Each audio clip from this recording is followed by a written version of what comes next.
Welcome to Living in God's Grace, from Thoughts in Solitude, by the Reverend Thomas Merton, Vegetarian, Part 1 of 2, on Words of Wisdom. The Reverend Thomas Merton, an important Catholic mystic and spiritual thinker, was born in 1915 to an American mother and a New Zealand father.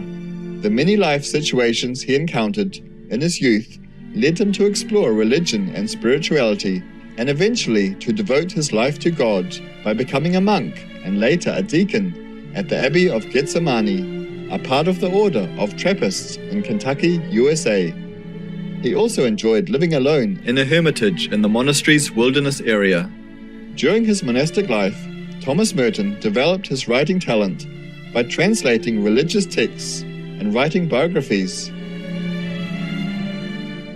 He also penned poetry, as well as books and articles on topics ranging from spirituality to social justice and peace. One of Merton's most famous statements was, "For me to be a saint means to be myself. Therefore the problem of sanctity and salvation is in fact the problem of finding out who I am, and of discovering my true self." He also said, "We are living in a world that is absolutely transparent, and God is shining through it all the time. This is not just a nice story or a fable, it is true." Believing in the equality of all religions, Thomas Merton became deeply interested in Eastern traditions in the later years of his life. He also held lively discourses with His Holiness the 14th Dalai Lama. Today, the life and works of the wise Reverend are still studied at the Thomas Merton Center in Kentucky, USA, and the International Thomas Merton Society. Today, we will present selections from Thomas Merton's book, Thoughts in Solitude, where the wise Reverend tells us the way to be more connected with God. Part 2. The Love of Solitude, Chapter 15. As soon as you are really alone, you are with God. Some people live for God. Some live with God, some live in God. Those who live for God live with other people and live in the activities of their community. Their life is what they do. Those who live with God also live for Him, but they do not live in what they do for Him. They are before Him. Their life is to reflect Him by their own simplicity and by the perfection of His being reflected in their poverty. Those who live in God do not live with other humans or in themselves, still less in what they do, for He does all things in them. Sitting under the same tree, I can live for God, or with Him, or in Him. If I were writing this for Him, it would not be enough. To live with Him, it is necessary to refrain constantly from speech and to moderate our desires of communication with humans, even about God. Yet it is not hard to commune at the same time with other humans and with Him, as long as we find them in Him.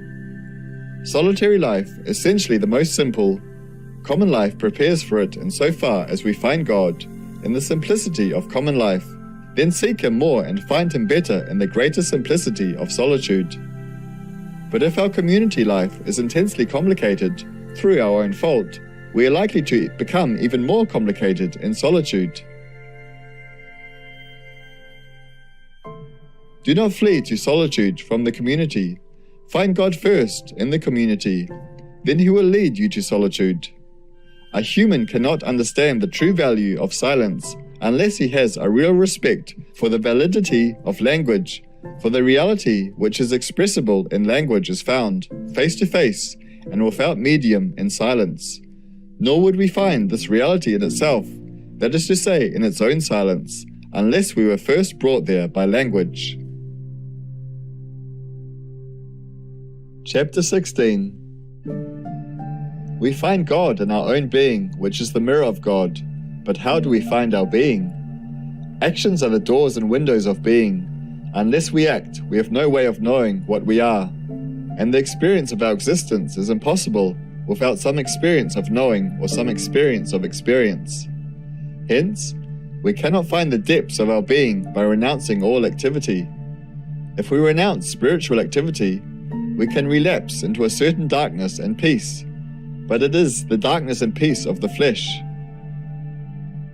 We feel that we are, but the being which we experience is the being of the flesh only, and if we sleep in this darkness and fall in love with its sweetness, we will wake up to perform the works of the flesh. Hence, to find our spiritual being, we must travel down the path made by our spiritual activity. But when we act according to grace, our actions are not ours alone, they belong to God. If we follow them to their source, we will become at least potentially capable of an experience of God, for His actions in us reveal His being in us. The whole of life is to spiritualize our activities by humility and faith, to silence our nature by charity. To go out of ourselves is to act at the very summit of our being, not moved by our own nature, but moved by God, who is at once infinitely above us and who yet dwells in the depths of our being. To rest from this action, I mean to taste the fruit of this action, is to rest in the being of God, above our own being. Where your treasure is, there your heart is also. You appreciate that all the values, treasure, of your spiritual act come from God, and your heart rests in the source from which all that is good in you comes. You do not possess your being in yourself, but only in Him from whom it springs. By faith, I find my own true being in God. A perfect act of faith should, at the same time, be a perfect act of humility. God does not tell His purest secrets to one who is prepared to reveal them. He has secrets which He tells to those who will communicate some idea of them to others, but these secrets are the common property of many. He has other secrets which cannot be told. The mere desire to tell them makes us incapable of receiving them. The greatest of God's secrets is God Himself. He waits to communicate Himself to me in a way that I can never express to others or even think about coherently to myself. I must desire it in silence. It is for this that I must leave all things.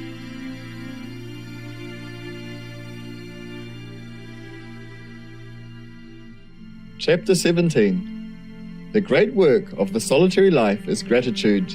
The hermit is one who knows the mercy of God better than others because his whole life is one of complete dependence, in silence and in hope, upon the hidden mercy of our Heavenly Father. The further I advance into solitude, the more clearly I see the goodness of all things. In order to live happily in solitude, I must have a compassionate knowledge of the goodness of others, a reverent knowledge of the goodness of all creation, and a humble knowledge of the goodness of my own body and of my own soul. How can I live in solitude if I do not see everywhere the goodness of God, my Creator and Redeemer and the Father of all good? For more information about Thomas Merton, vegetarian, please visit merton.org. I've always had a pretty sensitive stomach, but when I cut animal products out of my diet, I felt so much better. Kate Mara, vegan. Generous viewers, thank you for watching today's Words of Wisdom.